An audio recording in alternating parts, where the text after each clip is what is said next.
你知唔知一間屋嘅收納功能，如果係足夠強嘅情況下，係可以滿足一家6口嘅？今日咧就帶你睇一間設計師嘅家。歡迎嚟到設計師嘅家嗱，今日呢間屋嘅細節咧係滿滿嘅，你好似門口嘅呢個紗簾啊，我都係第一次見嘅啫。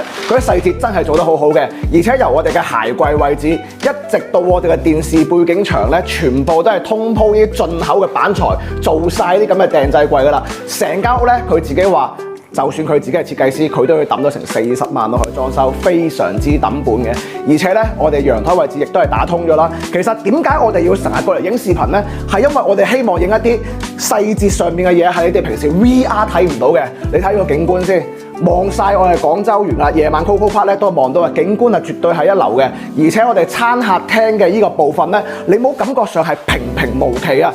就算係呢啲咁嘅牆面漆啊，全部都係進口嘅芬林漆嚟㗎，唔係話白色嘅乳膠漆啊。因為佢成間屋咧，佢係自己重新裝修過晒㗎啦。好似我哋嘅呢個廚房位置而言啦，雖然保留咗呢個7字灶台啊，但係咧訂製櫃全部都係有㗎啦。因為呢個業主咧都叫做識得享受嘅，亦都係保留咗個咖啡角。雖然比較細一啲，但係喺有限嘅空間裏邊，盡量識得去享受翻呢一個生活嘅。咁點解要置換呢？咁靚間屋，其實好核心嘅一個原因，你見到呢個你就知啦。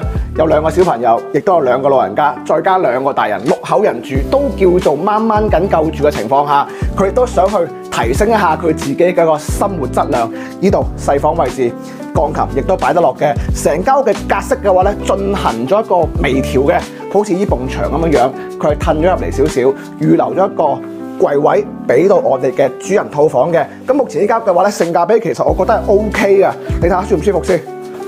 係嘛？好舒服㗎，其實成間屋嚟講，佢依家講緊話係400零萬就可以攞低㗎啦。如果你有興趣嘅情況下咧，我個人覺得係可以滿足你拎包入住嘅需求嘅，全屋搞掂好晒，亦都係一個設計師嘅家，收納功能咧絕對係拉滿㗎啦。有興趣嘅關注我團，帶你過嚟睇。